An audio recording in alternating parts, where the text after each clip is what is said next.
أعوذ بالله من الشيطان الرجيم. بسم الله الرحمن الرحيم. أعوذ بالله من الشيطان الرجيم. بسم الله الرحمن الرحيم. الحمد لله رب العالمين الرحمن الرحيم مالك يوم الدين إياك نعبد وإياك نستعين اهدنا الصراط المستقيم صراط الذين أنعمت عليهم غير المغضوب عليهم ولا الضالين آمين.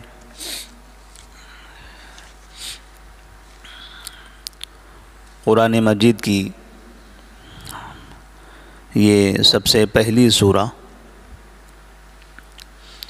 جس کو سورۃ الفاتحہ کہا جاتا ہے، بعض مفسرین نے لکھا ہے کہ تقریباً 30 سے زائد نام ہیں اس سورہ کے. اس کو ام الکتاب بھی کہا جاتا ہے، شافیہ بھی کہا جاتا ہے، اور جتنے نام ہیں ان ناموں کے پیچھے اس کا ایک الگ معنی بھی ہے.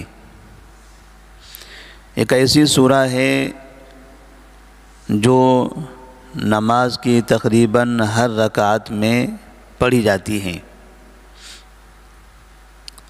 جہری نماز ہو یا سری نماز ہو، جماعت سے پڑھی جائے یا انفراداً، ہر رکعت میں سورۃ الفاتحہ کی تلاوت کی جاتی ہے.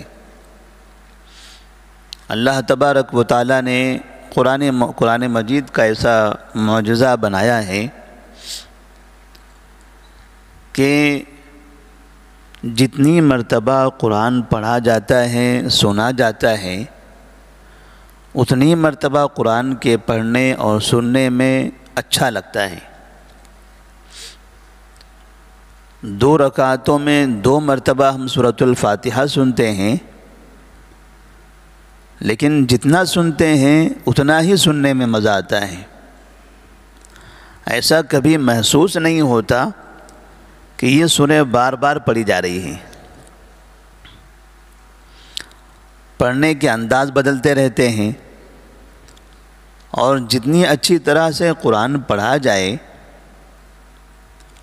پڑھنے والے کو اور سننے والے کو اتنا ہی اچھا لگتا ہے، اور قرآن سے اتنا ہی لگاؤ ہوتا ہے، محبت ہو جاتی ہے. اس لیے نبی صلی اللہ علیہ وسلم فرماتے ہیں من لم یتغنى بالقرآن فلیس منا. جو قرآن کو گنگنا کر خوبصورت آواز میں اچھے طریقے سے نہیں پڑھتا وہ ہم میں سے نہیں ہے. قرآن کو عام بول چال کی طرح، اخبار کی طرح نہیں پڑھنا ہے، قرآن کو گنگنا کر خوبصورت آواز میں پڑھنا ہے. تو سورۃ الفاتحہ ہر نماز میں پڑھنے والی سورہ، حتیٰ کہ نماز جنازہ میں بھی یہ سورہ پڑھی جاتی ہے. اس سورہ کی کئی فضیلتیں ہیں، اس سورہ کے اندر کئی طرح کے مسائل ہیں. انشاءاللہ آئندہ کے درس میں یہ سب بتائے جائیں گے. آج کے درس میں 3 باتیں ہیں اور 3 واقعات ہیں. پہلی بات قرآن مجید کے اس سورہ کے نزول سے متعلق، جس کے پیچھے ایک واقعہ ہے کہ نبی کریم صلی اللہ علیہ وسلم ایک مرتبہ جبرائیل علیہ السلام کے ساتھ بیٹھے ہوئے تھے کہ اچانک آسمان کی طرف سے زوردار آواز آئی. آپ سے کہا گیا کہ آج ایسی آواز آئی آسمان سے کہ اس طرح کی زوردار آواز اس سے پہلے کبھی سنی نہیں گئی تھی. پوچھا گیا کیا ہوا؟ تو کہا جاتا ہے کہ آسمان کا ایک دروازہ کھلا ہے جو دروازہ اس سے پہلے کبھی نہیں کھلا تھا، یہ اسی کی آواز ہے۔ اس دروازے سے کون آیا ہے؟ تو کہتے ہیں ایک فرشتہ اس دروازے سے نیچے اترا ہے، جو فرشتہ اس سے پہلے کبھی نہیں اترا تھا، اور وہ فرشتہ آ کر نبی کریم صلی اللہ علیہ وسلم کو سلام کرتا ہے۔ آپ صلی اللہ علیہ وسلم ان کے سلام کا جواب دیتے ہیں، اور وہ فرشتہ آپ کو 2 نور کی خوشخبری دیتا ہے، ایک سورۃ الفاتحہ اور دوسرے سورۃ البقرہ کی آخری 2 آیتوں کی، اور کہتا ہے تم یہ دونوں آیتیں یا دونوں صورتیں، سورۃ الفاتحہ اور سورہ بقرہ کی آخری 2 آیتیں پڑھو گے اور اللہ تبارک و تعالیٰ سے جو مانگو گے اللہ تبارک و تعالیٰ تمہاری دعا قبول کرے گا۔ یہ واقعہ سورۃ الفاتحہ کے نزول سے متعلق ہے۔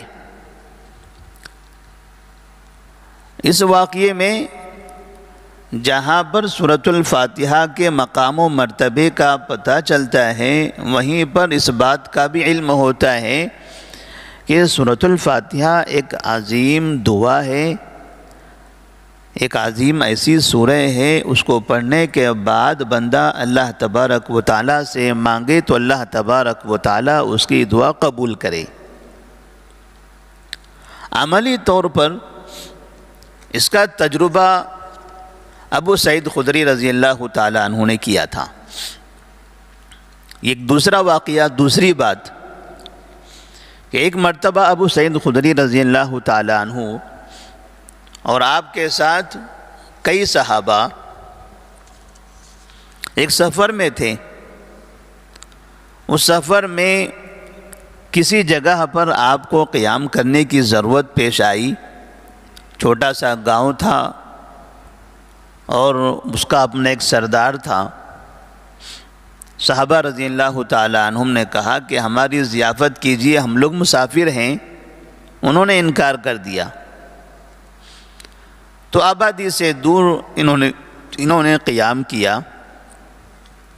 اچانک اس آبادی سے ایک شخص آتا ہے اور صحابہ رضی اللہ تعالیٰ عنہم سے کہتا ہے، آپ لوگوں میں سے کوئی رقیہ کرنے والا ہے؟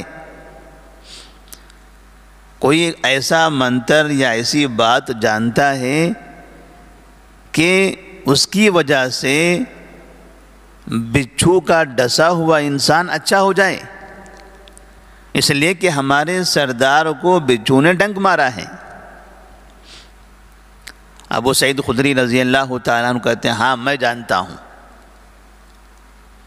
صحابہ رضی اللہ تعالیٰ عنہ دیکھ رہے تھے ابو سعید خدری رضی اللہ تعالیٰ عنہ کو ایسی کون سی بات معلوم ہے کہ وہ پڑھنے سے یا اس کا استعمال کرنے سے بچھو کا زہر ختم ہو جائے۔ ابو سعید خدری رضی اللہ تعالیٰ عنہ وہاں پر گئے اور انہوں نے سورۃ الفاتحہ کی تلاوت کی۔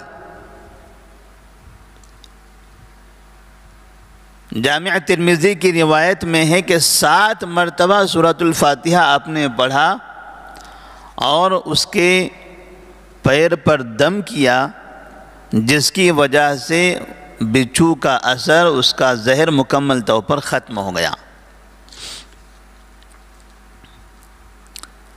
ابو سعید خدری رضی اللہ تعالیٰ عنہ سے صحابہ رضی اللہ تعالیٰ عنہ نے پوچھا، آپ نے کیا کیا؟ تو انہوں نے بتایا کہ میں نے سورۃ الفاتحہ کی تلاوت کی ہے، اس لیے کہ نبی کریم صلی اللہ علیہ وسلم پر جب یہ سورہ نازل ہوئی تھی اور اس فرشتے نے کہا تھا کہ اس کو پڑھنے کے بعد آپ جو مانگو گے اللہ تبارک و تعالیٰ آپ کی وہ بات سن لے گا، وہ اس دعا کو قبول کر لے گا۔ تو سورۃ الفاتحہ کو شافیہ بھی کہا جاتا ہے کہ بیمار انسان اپنی بیماری میں اگر سورۃ الفاتحہ پڑھ کر اپنے اوپر دم کرے یا کسی مریض پر دم کرے تو اللہ تبارک و تعالیٰ اس کی بیماری کو ختم فرماتا ہے۔ تو بیماری کی صورت میں بہت سے مسلمان ایسے منتروں کا استعمال کرنے کی کوشش کرتے ہیں یا ایسی جگہوں پر جاتے ہیں جہاں پر نمبرات کے ذریعے لوگوں کا علاج کیا جاتا ہے، جہاں کچھ ایسی چیزیں دے کر، تعویذیں دے کر، گلے میں لگا کر، ہاتھوں میں باندھ کر اس کے علاج کرنے کی کوشش کی جاتی ہے، جبکہ ہمارے پاس ایک صاف سا اور سیدھا سا کلام موجود ہے جو تقریباً ہر مسلمان کو یاد ہے۔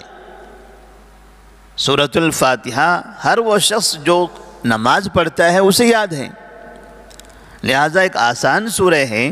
جب بھی کوئی تکلیف ہو، کوئی بیماری ہو، کوئی پریشانی لاحق ہو تو سورۃ الفاتحہ کی تلاوت کر کے اس کا علاج کرنا چاہیے۔ تیسری بات سورۃ الفاتحہ کے پڑھنے سے متعلق ہے۔ اس کا واقعہ یہ ہے کہ ایک مرتبہ نبی کریم صلی اللہ علیہ وسلم نماز پڑھا رہے تھے۔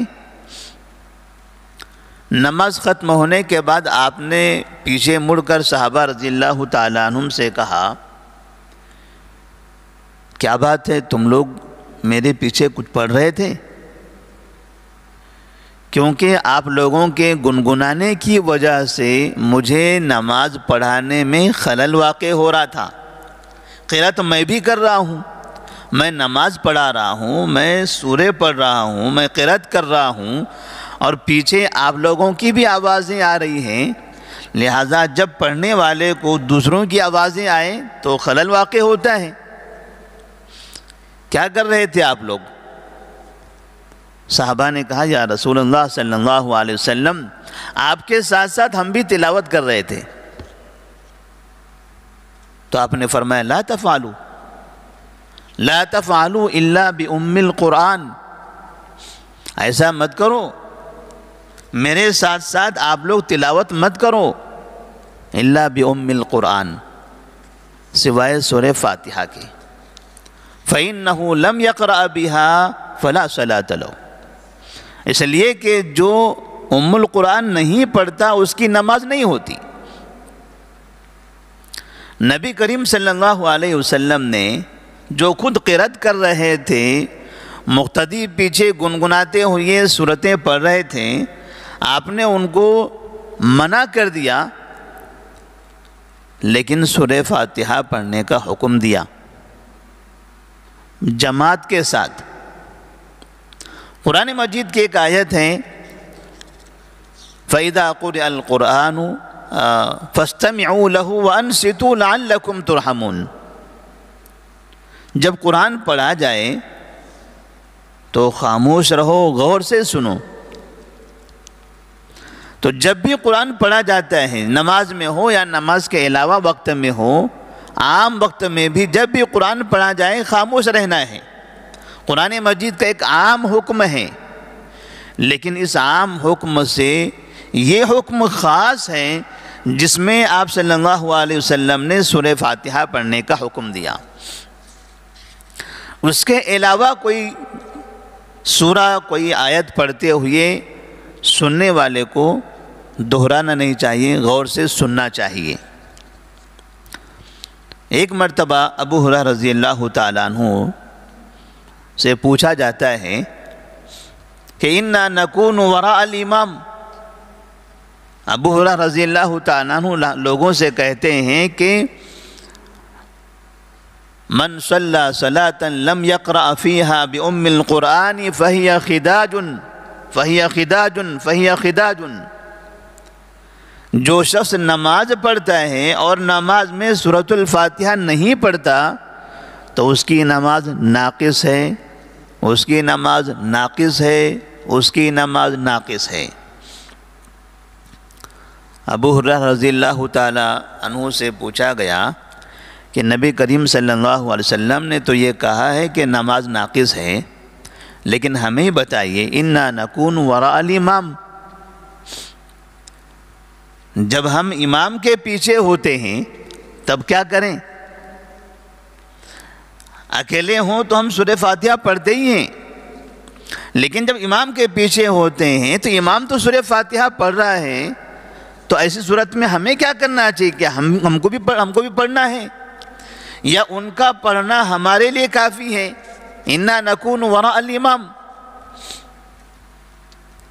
ابو ہریرہ رضی اللہ تعالیٰ عنہ نے کہا اقرأ بها فی نفسک، آپ امام کے پیچھے ہوں، امام سورہ فاتحہ کی تلاوت کر رہا ہے، تب بھی آپ اقرأ بها فی نفسک، تب بھی آپ اس کو اپنے دل میں پڑھو۔ دو مشہور روایتیں ہیں، دو واقعات بھی ہیں یہ، جس سے یہ سمجھ میں آتا ہے کہ سورۃ الفاتحہ ہر حالت میں پڑھنا ہے، جہری نماز ہو تب بھی، سری نماز ہو تب بھی، اکیلے پڑھ رہے ہوں تب بھی، امام ہو تب بھی، اور امام تلاوت کر رہا ہو، امام کے پیچھے مقتدی ہو تب بھی۔ ہر شخص کو سورۃ الفاتحہ کی تلاوت کرنی ہے، اس لیے کہ سورہ فاتحہ نہ پڑھنے سے نماز ناقص ہوتی ہے۔ تو اللہ تبارک و تعالیٰ سے دعا ہے کہ اللہ تبارک و تعالیٰ ہمیں سورۃ الفاتحہ کا اہتمام کرنے کی توفیق عطا فرمائے، جو مسائل بتائے گئے ہیں ان پر عمل کرنے کی توفیق دے۔ السلام علیکم ورحمۃ اللہ وبرکاتہ۔